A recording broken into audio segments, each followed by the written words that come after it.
Om Jnanatimirandhasya Jnananjana Shalakaya Chakshurin Militam Yena Tasmai Shri Gurave Namaha.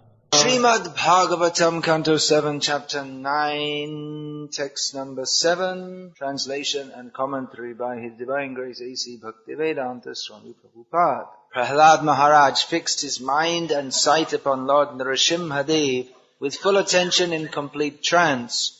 With a fixed mind, he began to offer prayers in love with a faltering voice. The word susamahitaha means very attentive or fully fixed. I'll read the proverb. Okay.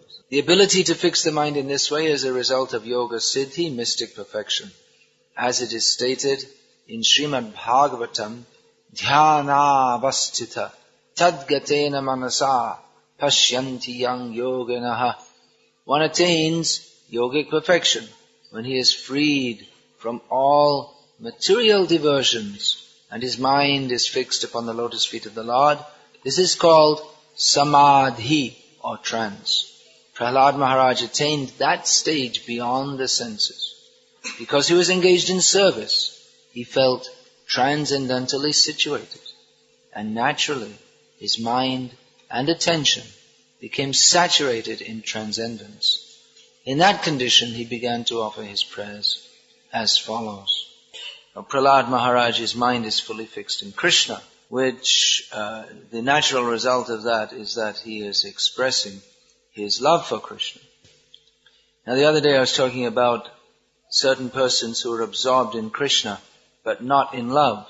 The well-known example is that of Kamsa, who is always thinking of Krishna intensely.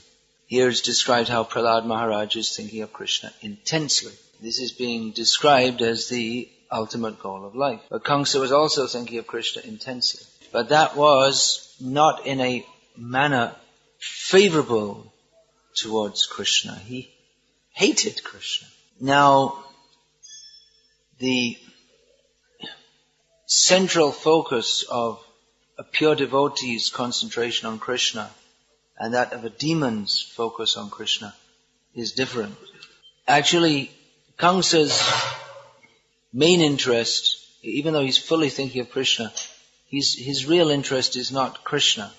But his real interest, or his perverted real interest, is his own sense gratification. But because he sees Krishna as the main obstacle, as an overwhelming obstacle to his sense gratification, therefore he's always thinking of Krishna.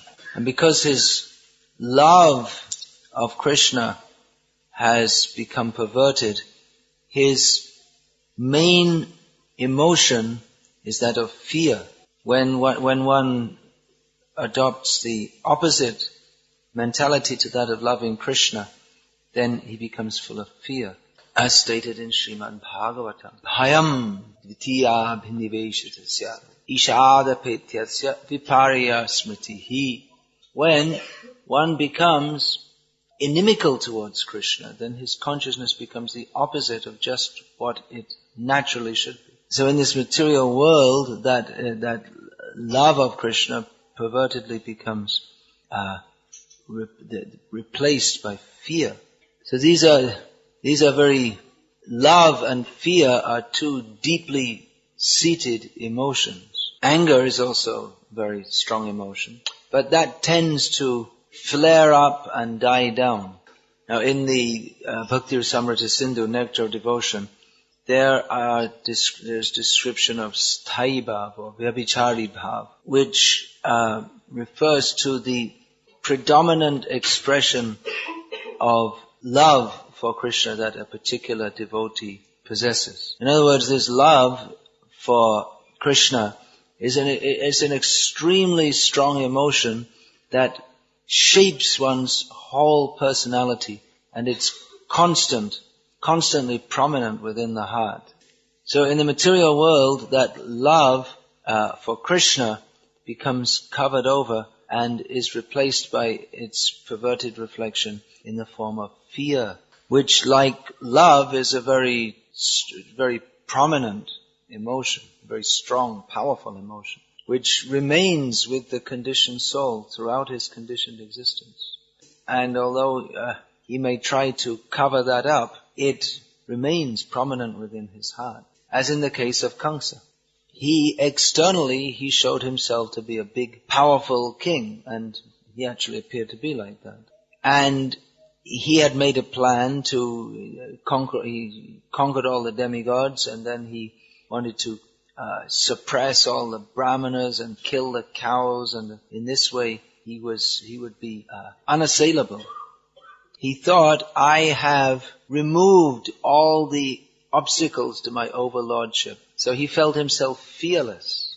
But actually that fear the seed of fear had not left his heart. The very desire to lord it over is a symptom of one's fear. Let me remove all my enemies. So when he heard of the stories of how one demon after another was being killed by Krishna in Vrindavan, he sensed the inevitability of himself being on that list also, on Krishna's hit list.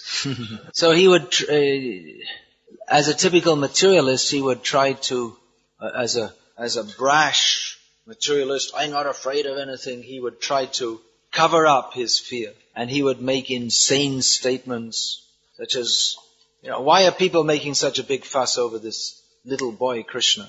He's nothing to be afraid of, he's just some little cowherd boy.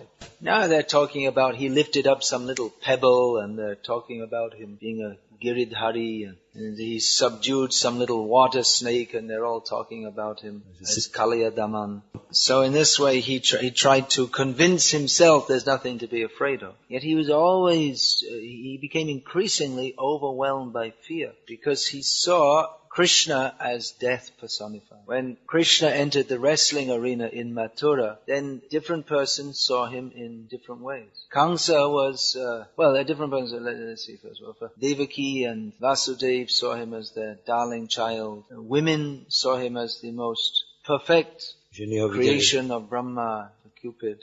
The yogis saw him as the object of their meditation. The devotees saw him as the object of their worship. The Yadus and Vrishnis they saw him as the best of their clan. Foolish people saw him as just an ordinary boy, ignorant people. And Kamsa saw him as death personified. The wrestlers saw him as a thunderbolt.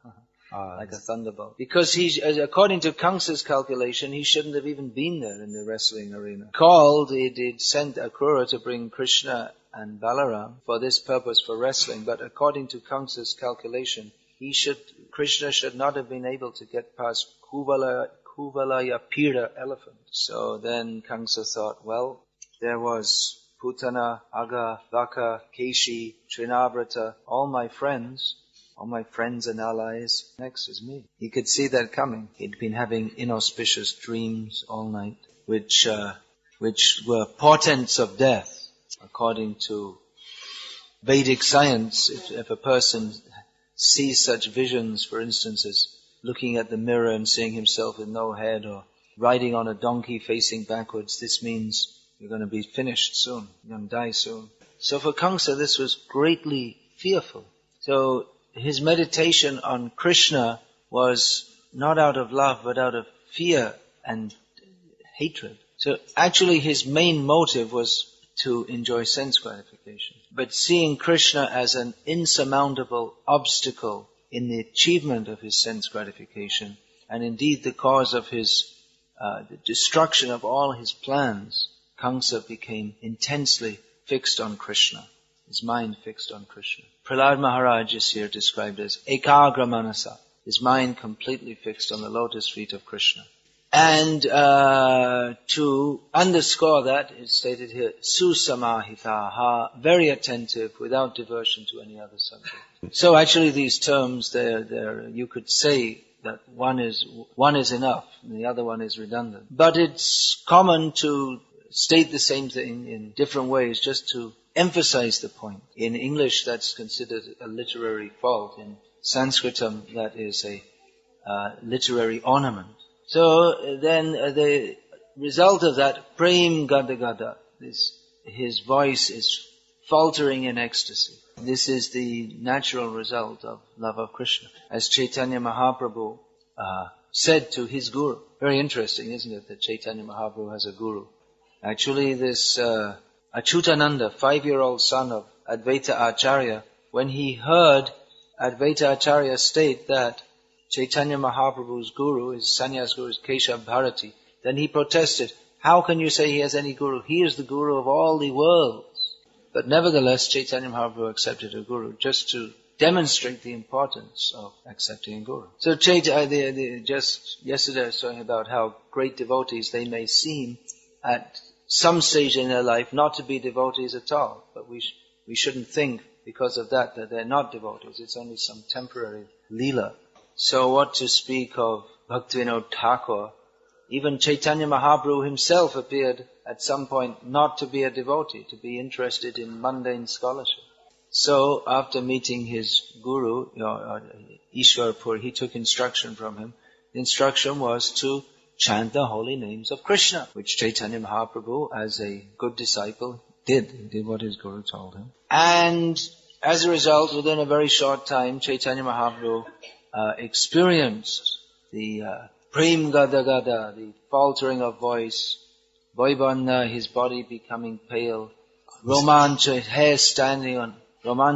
hair standing on end, and so many different, the symptoms, the natural symptoms of love of God. Now, we can just imagine if you're walking on the streets in Prague or Brno or wherever you may be from, and you see someone becoming suddenly very pale, and their hair standing on end, and then they start crying, and they start speaking in a choked voice, and then they fall down on the ground.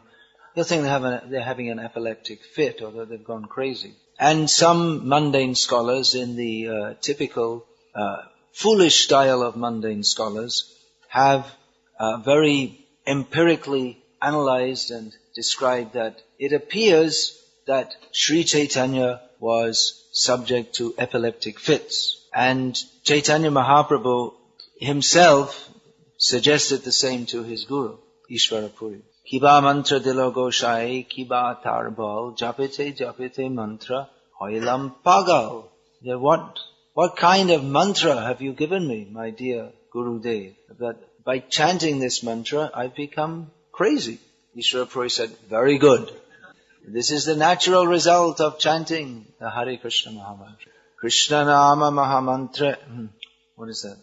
Krishna Nama Mahamantra eto shobhav, jai jape tar Krishna upajai bhav.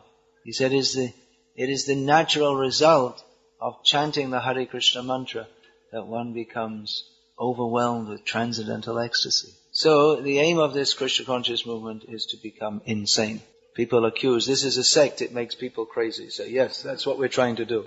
Mad in love of God. Of course, it depends how you define crazy.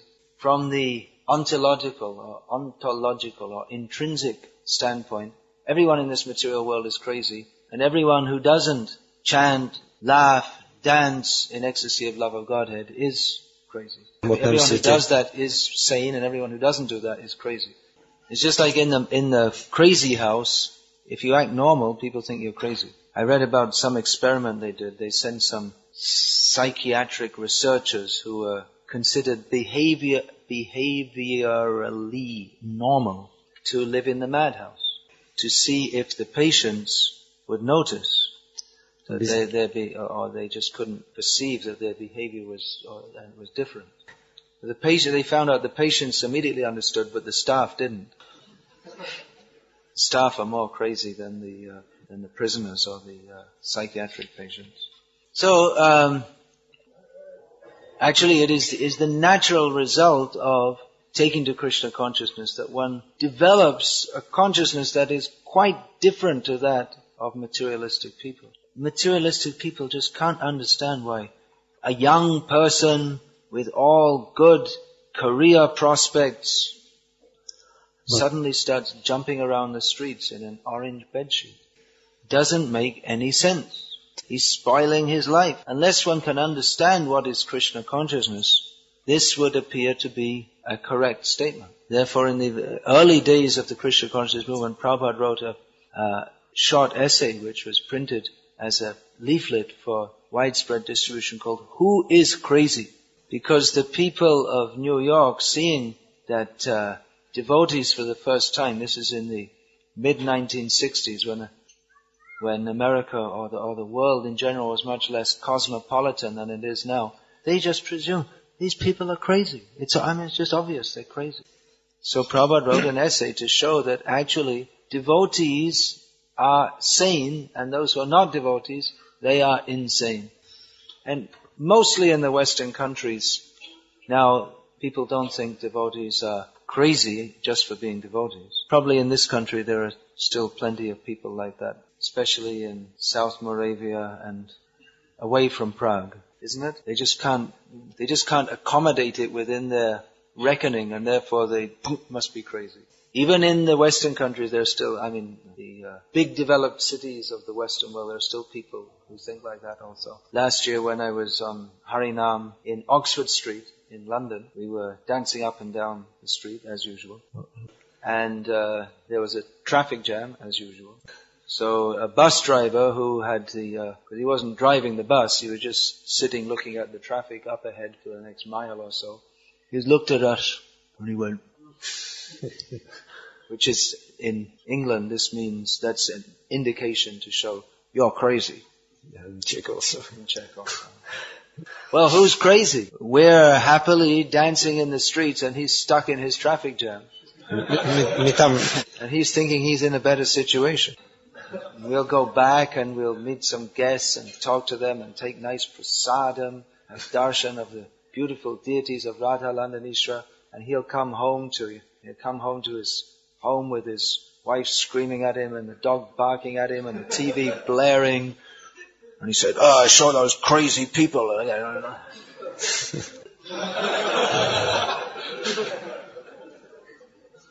So our aim is to become mad in love of God. Not artificially. Imitation is sinful. But the actual result of becoming Krishna conscious is that overwhelmed with love of Krishna. Most desirable position for the jiva. Actually in pure devotional service one doesn't think of what I want, but what does Krishna want of me?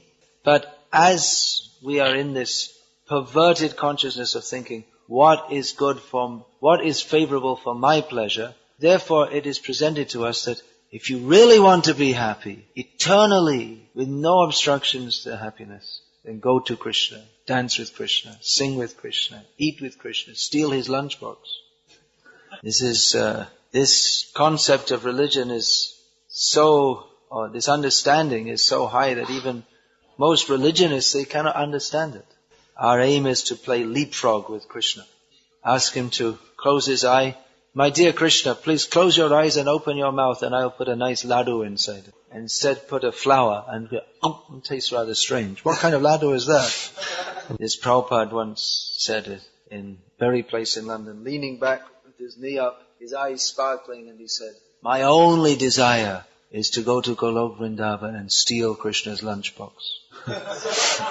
So this is a secret training camp in the Czech countryside for crazy extremists who are extremely dangerous threat to society because they are completely convinced that this insane idea they have is correct. And they are planning how to come out of the summer camp and spread all over the Czech Republic and pass out these brainwashing books which will make the whole society crazy.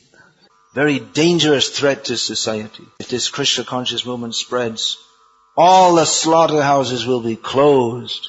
The great Czech tradition, going over hundreds of years of drinking beer, will be stopped forever. They'll stop sending pretty young Czech girls to the Miss World contest. All the factories will be finished. And we'll all just be singing and dancing and being happy and spoiling our life in this way. There'll be no more divorce courts or lawyers or liars or any such thing. Very dangerous movement. We should all follow in the footsteps of Prahlad Maharaj. Follow the process of Krishna consciousness to become fixed in Krishna consciousness. And give this wonderful divine madness of love of Krishna, which is the aim of distributing these books. That everyone's heart should become softened in love of Krishna. As one of my godbrothers, I remember when I first joined the temple, he said that we are looking forward to the day when the temple of commander has to appoint someone to go around with a mop after the kirtan and mop up all the tears. Kobe hobe bolo shede nama. When will that day be? Amar aparad guchi shuddha name ruchi kripa bole hobe hridaye shancha. When will that time come? Free from all offenses, our hearts infused with the chanting of the pure chanting of the holy names, then the mercy of Krishna will flood into our hearts and we will chant and dance in ecstasy. Again, it's not to be imitated, but we should know that our ultimate goal of life is to develop this wonderful love of Krishna and to spread that to others. So these books are being distributed. People never heard of anyone like Prahlad Maharaj before. Let people know that such people exist. These are the real people that we should be following. Mahajano yena gata sapanta. We have our role models. Young boys, they desire to be like who? I don't know. Some footballer or star. Who's the most? Ice hockey player we have. In Czech, it's an ice hockey player. He's like the most. Jager, Mr. Jager. So like that. So some person, by his physical sporting abilities, he's become a role model for others. Unfortunately, he's completely in ignorance of the goal of life, unless he got some from his books yet. Did he get them? I'm not sure, but he's quite enlightened in a sense. Okay, make him more enlightened. Just as the little children, then they should aspire to be like Prahlad, to be like Prabhupada. Generally, young boys, they aspire to be like their father, isn't it? Young boys think, my father, he's great. So be ideal, like Prahlad Maharaj. Have a father who you can, be a father who your children can look up to with pride. I was recently speaking to a lady, she's a devotee, she's from Gujarat in India, but she's married she's middle-aged now, she's married to an Englishman from England. I visited their home maybe about 7-8 years ago. And their 2 sons were at that time aged about 10 and 8, something like that. So then I was asking, how are your sons now? How are they going through their teenage years? And she said that, well, we're very fortunate that our sons are very appreciative of what we've given them in Krishna consciousness. And that one of them's at the university, and he's saying that after experiencing life in the university hostel, he told his mother that seeing all the other youth of my age and comparing themselves to myself, I'm very, very grateful to father and mother for what they've given us. So this hearing about the great devotees shouldn't be something simply theoretical, but that we actually apply and practice in our lives. Especially everyone, as they get older, they become responsible more and more for others. To be a father is a very great responsibility. Father, mother. To be older than others is a responsibility because younger people look up to you. To be a spiritual leader is a tremendous responsibility. So one has to act in such a way that others can gain faith and guidance and hope from their behavior. We know that tremendous loss of faith has been generated within our Krishna conscious movement by the lack of steadiness of some of our top leaders. But everything doesn't depend on the big top leaders only. Every devotee, especially those who have some position of seniority, has the responsibility for those around him. Every action, every word that we say in an ideal Krishna conscious manner helps others to become Krishna conscious and to develop their faith in Krishna consciousness. But if we act in a manner contrary to the high principles that we're supposed to be representing, then people tend to lose faith in those principles. So everyone has a very great responsibility to be ideal, be Krishna conscious, and to spread that to others, not only in precept, by speaking philosophy or giving instructions, but in personal behavior also. I'll finish there. Hare Krishna. Srimad Bhagavatam ki jai. His Divine Grace Srila Prabhupada ki jai. Oh, there's some time. Alright, any question? Just say the question now. The next one can have the chorus. Oh, no, alright, he got it.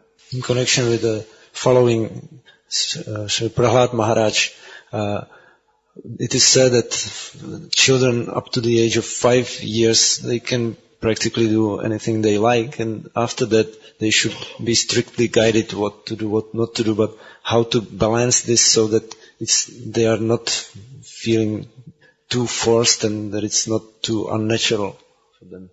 This is, Prabhupada used to quote this from Chanakya, that young infants, they're given freedom, then from, 5 to 16, they are to be strictly disciplined, and then after that, to be treated as a friend. The difficulty is that if you try to strictly discipline them, they'll say, why are you so strict? Other parents are like that. Why don't you let me watch TV? All the other kids watch it. Even by law, some stupid laws they make, parents can be punished for punishing their children. I heard of a devotee who, his children protested and they were taken away from him because he didn't allow them to watch TV. Didn't want his daughters to wear short skirts. So it is difficult because the whole culture is working against Krishna consciousness. It's actually an extremely demoniac culture that we live in. If there's a culture in which parents are respected, parents are respectable, children are disciplined and trained for their own good, then everyone just accepts that. In Bangladesh, when I was traveling there, I saw so many times, you go in the village and all the young children, like 5 years old, without being told, they just all start offering obeisances to the so-called sadhu who just came in the village. Compare that to an incident which a sannyasi told me. He was in Australia he was taking prasad with all the devotees and guests at the Sunday feast. And the devotee was serving him and he said, well, bring some more, whatever it is, pakoras or something like this. And one guest started protesting, how can you just order him around like that? They have no idea of the culture of service of superiors. Respect to superiors. With this animalistic idea that everyone should be disciplined as little as possible and just do whatever they like. So the answer to your question is, there is no easy answer. I gave the example of that couple whose children were expressing gratitude to them, but there are many other parents I know who have sincerely tried to bring up their children in Krishna consciousness, but due to the influence of the broader culture, or maybe the previous life sanskar of the children. Sanskar means the kind of consciousness they've inherited from previous lives, that their children have not taken to Krishna consciousness. And actually even Prabhupada's children didn't take to Krishna consciousness seriously. So your duty is to try. I was just reading from some conversation with Prabhupada. He said, in preaching, your duty is to deliver the message. Whether or not people take to it, that is up to them. But your duty is to deliver the message. Especially in the modern age where there is this very insidious effect of the broader culture, practice will be more important than precept. That if the parents themselves are naturally happy in Krishna consciousness, then that will be more effective than trying to strictly discipline the children. And Prabhupada himself emphasized this kind of training for children. That he said that the children should just be with the adults while the adults attend the kirtans and they pull the swing for the deity and engage in all Krishna conscious activities, and the children will naturally follow what the adults do. So Prabhupada's indication that the best way to have a Krishna conscious family is to be Krishna conscious together, as in English it's said, but it won't go into Czech so nicely. The family that prays together stays together. Oh right, yeah. Yeah, sense gratification. What was the word you said? Play, yeah. Well, I saw that in an advertisement for you go to some leisure park, water sports, water park in India. I saw this in India, the family that plays together stays. It's a new fashion in India, have these water parks. I don't know what they do exactly, but they go on the slides and slide down into the water, and what else they do, I don't know. Yeah. But that's it. Now, although that may sound like just some little jingle, the family that prays together stays together, it actually has a very profound purport. It means that the family is, the purpose of the family is more than just living together for sense gratification. The family is based on the profound principle of serving God, so that the consciousness of the family members is more than just me, and me, and we happen to be living together as a kind of economic convenience, that's all. But we're here to cooperate and serve the Lord together. Anyway, if we start talking about family upbringing, we'll be here for weeks. Yeah. There are